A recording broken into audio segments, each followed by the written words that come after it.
بسم اللہ الرحمن الرحیم الحمدللہ رب العالمین والصلاة والسلام علی خاتم المرسلین وعلی آلہ واصحابہ اجمعین۔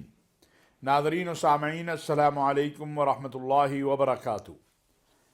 ناظرین، اس وقت پوری دنیا میں ایک ہی موضوع ہے جس پہ بات ہو رہی ہے، وہ ہے پاکستان ایران تعلقات کے حوالے سے۔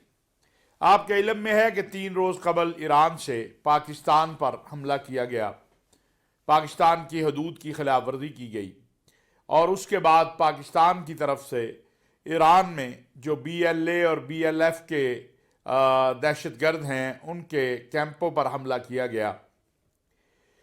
اس عرصے کے دوران مختلف اسلامی ممالک، چین اور دیگر ممالک نے اس صورتحال پر کوشش کی کہ معاملات زیادہ خراب نہ ہوں۔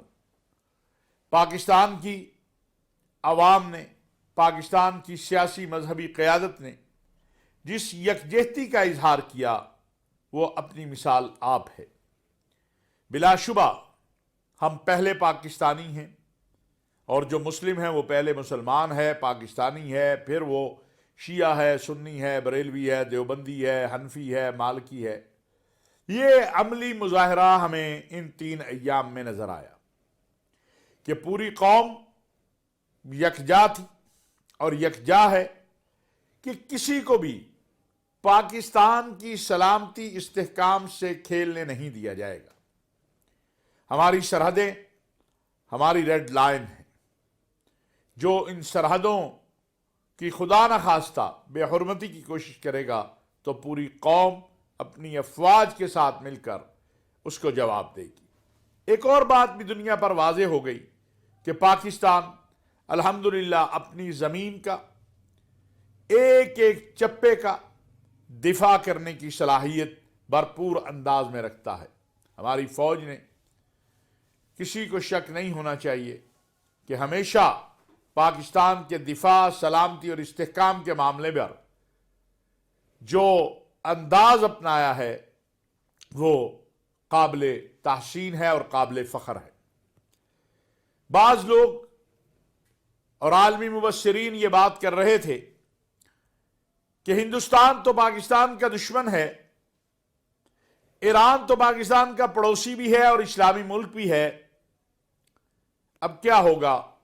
لیکن پاکستان کی ریاست نے جو فیصلہ کیا وہ بڑا واضح تھا کہ پاکستان کی سرحدیں بہت مقدس ہیں، اور اگر کوئی ان سرحدوں کی خلاف ورزی کرے گا تو پھر اس کو جواب دیا جائے گا۔ اس عرصہ کے دوران ایرانی وزیر خارجہ اور پاکستان کے وزیر خارجہ کے درمیان روابط کا سلسلہ شروع ہوا، اور ایک طرف جو ایک انتہا پہ جاتے معاملات تھے ان کو اعتدال کی طرف لایا گیا۔ پاکستان کی قومی سلامتی کمیٹی کا اجلاس ہوا، وفاقی کابینہ کا اجلاس ہوا، جس کی صدارت ہمارے وزیر اعظم جناب انوار الحق کاکڑ نے کی۔ اس میں بڑا واضح کیا گیا کہ پاکستان کی سلامتی اور خود مختاری پر کوئی کمپرومائز نہیں ہو سکتا۔ پاکستان کی سرحدوں کی اگر خلاف ورزی ہوگی تو جواب دیا جائے گا، پاکستان کے خلاف اگر جارحیت ہوگی تو جواب دیا جائے گا۔ پاکستان الحمدللہ دنیا اسلام کی مضبوط ایٹمی قوت ہے، واحد ایٹمی قوت ہے عالم اسلام کی، ایک مضبوط فوج رکھتا ہے اور ایک مضبوط قوم ہے ہم۔ ہمارے اختلافات ہوں گے، سیاسی بھی، مذہبی بھی، علاقائی بھی، لیکن جب وطن کی بات آئے گی تو پھر پوری قوم یکجا ہے اور اپنی فوج کے ساتھ شانہ بشانہ ہے۔ 2-3 دن کی سخت صورتحال کے بعد بہتری آئی ہے، اور ایک بار سفارتی تعلقات کے ذریعے معاملات میں بہتری لانے کی کوششیں شروع ہو گئی ہیں۔ ہماری امید بھی ہے اور دعا بھی ہے کہ اللہ تبارک و تعالی مہربانی فرمائے اور یہ معاملات جلد از جلد بہتر ہوں۔ دہشت گردی ایک عالمی مسئلہ ہے، وہ خالی ایران کا یا پاکستان کا مسئلہ نہیں ہے، لیکن دنیا میں پاکستان وہ واحد ملک ہے جس نے دہشت گردی کے معاملے پر ہمیشہ دنیا سے تعاون کیا ہے۔ ہم خود دہشت گردی کے شکار ہیں۔ 80 کی دہائی سے لے کر آج تک پاکستان کبھی شیعہ سنی معاملے پر، کبھی القاعدہ اور داعش اور ٹی ٹی پی کے معاملے پر، کبھی کسی نام پہ کبھی کسی نام پہ دہشت گردی کا نشانہ بنا ہے۔ اگر ہم دیکھیں تو 90,000 سے زائد شہداء ہیں پاکستان کے جو دہشت گردی کا نشانہ بنے ہیں۔ اس میں ہماری فوج بھی ہے، ہماری قوم بھی ہے، لیکن پاکستان کی قوم اور فوج نے کبھی بھی دہشت گردی کے سامنے ہتھیار نہیں ڈالے۔ پاکستانی فوج اور پاکستان کی قوم اور سلامتی کے ادارے یہ عزم اور ارادہ رکھتے ہیں اور اس معاملے پر بہت واضح ہیں کہ پاکستان کے امن اور استحکام سے کسی کو نہیں کھیلنے دیا جائے گا۔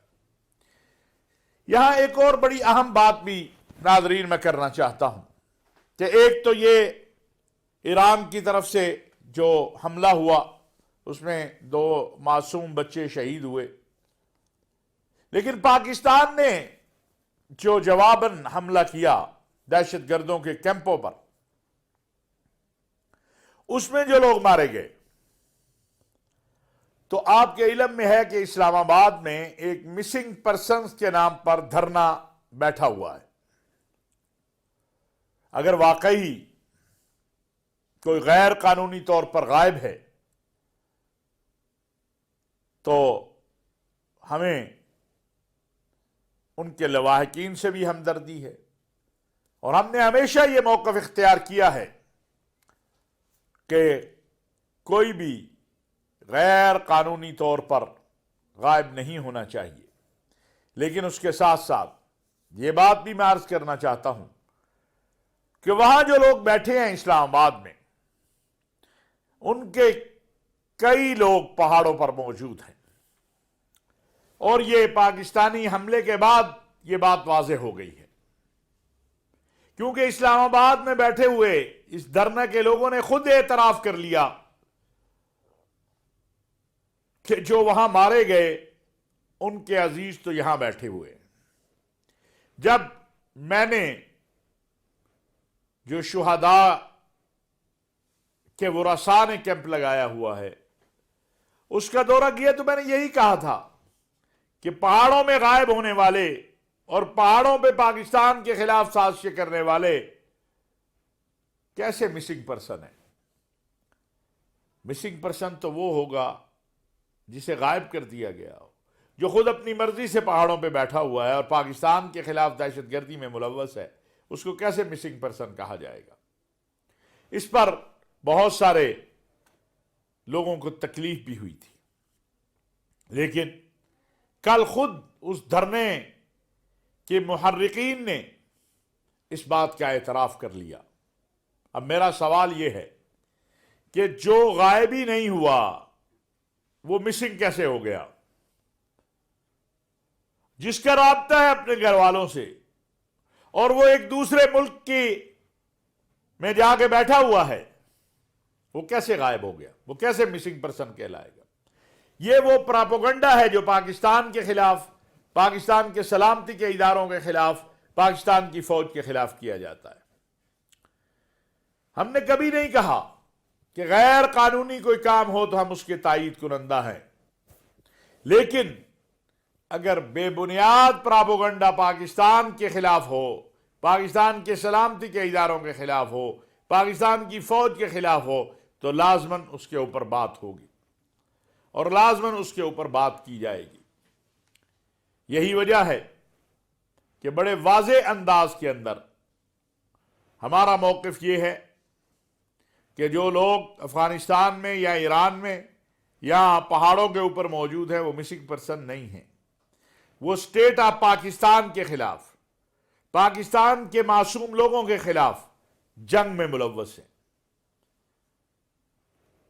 وہ کبھی پنجاب سے جانے والے مزدوروں کو قتل کرتے ہیں، کبھی خیبر پختونخوا سے آنے والے ہزارہ کو قتل کرتے ہیں، کبھی سندھ سے آنے والے لوگوں کو. تو جو قاتل ہے اس سے ہمدردی کیوں ہے؟ مقتول سے تو ہمدردی ہو، قاتل سے ہمدردی کیوں ہے؟ اس سوال کا جواب ہمیں نہیں ملتا ہے. نہ ہی یہ جو لوگ بیٹھے ہیں انہوں نے کبھی ان قاتلوں کی مذمت کی ہے. میں پھر یہ بات کہنا چاہتا ہوں کہ اسلام آباد دھرنے میں خواتین ہیں، وہ ہمارے لیے بہت محترم ہیں، ہماری ماؤں بہنوں بیٹیوں جیسی ہیں. جائز مسائل کے حل کے لیے وزیر اعظم خود بلوچستان سے ہیں، چیف جسٹس بلوچستان سے ہیں، چیئرمین سینٹ بلوچستان سے ہیں.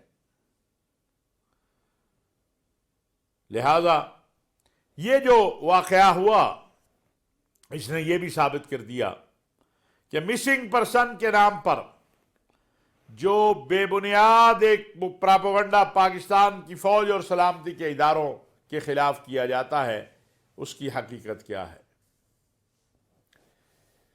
ناظرین، پاکستان کی فوج نے، سلامتی کے اداروں نے، پاکستان کی فضائیہ نے، پاکستان کے انٹیلیجنس اداروں نے جس خوبصورت طریقے سے اور جس پیشہ ورانہ انداز میں اس سارے عمل میں بھرپور طریقے سے پاکستان کی سلامتی اور استحکام کے حوالے سے دنیا کو پیغام دیا ہے اور دنیا پر یہ واضح کر دیا ہے کہ پاکستان اپنے دفاع سے غافل نہیں ہے، وہ بہت خوش آئند ہے. ایران ہمارا برادر ملک ہے، ہمارا ہمسایہ ہے، ہمارے اور ایران کے تعلقات بڑے مضبوط ہیں. ایک تلخ واقعہ ہوا ہے جو کسی بھی صورت نہ پاکستان کے لیے نہ ایران کے لیے بہتر ہے. ہم پاکستان امن چاہتا ہے، اس خطے میں امن کی ضرورت ہے، اس خطے میں ایڈونچرزم کی ضرورت نہیں ہے، اس خطے کو استحکام کی ضرورت ہے، اس خطے کے لوگوں کو آپس میں مل بیٹھ کر اپنی معاش اور اقتصاد کے حالات کو بہتر کرنے کی ضرورت ہے. کیا ملا ہے اب تک؟ جو ایڈونچرزم عراق میں ہوا، شام میں ہوا، یمن میں ہوا، لیبیا میں ہوا، اس سے کیا ملا خون کے علاوہ؟ پاکستان کے لوگ بھی، ایران کے لوگ بھی، بلکہ اس سارے خطے کے لوگ امن چاہتے ہیں. پاکستان امن کے اس عمل میں اپنے برادر ممالک کے ساتھ اور دیگر ممالک کے ساتھ پہلے بھی تعاون کرتا رہا ہے، آئندہ بھی تعاون کرتا رہے گا. دکھ کی بات یہ ہے کہ ان 2-3 دن کے اندر عالمی میڈیا ہو، پاکستان کا میڈیا ہو، عالمی سفارتکار ہوں، ہر جگہ پہ پاکستان، ایران، عراق کی بات ہو رہی ہے، جبکہ ضرورت تو اس بات کی ہے اور اس بات کی تھی کہ ہر جگہ غزہ کی بات ہو، جہاں معصوم لوگوں کو قتل کیا جا رہا ہے. افسوس کہ امت کی وہ وحدت جو غزہ کے لیے چاہیے وہ ان واقعات سے متاثر ہوئی. لیکن پاکستان اور ایران کی قیادت نے اعتدال کا راستہ اپنانے کا جو فیصلہ کیا ہے، ہم توقع کرتے ہیں کہ مستقبل میں ایسا کوئی ایڈونچرزم پاکستان کے حوالے سے نہیں ہوگا، اور اگر ہوگا تو ہماری سلامتی کے ادارے، ہماری فوج، ہماری قوم، ہماری ریاست ایسا ہی جواب دے گی جیسا اس معاملے میں دیا گیا ہے. وہ کوئی بھی ہو، ایران کی بات نہیں ہے. جو بھی پاکستان کی سلامتی سے کھیلنے کی کوشش کرے گا اس کو اسی طرح کا جواب ملے گا. وما علینا الا البلاغ المبین.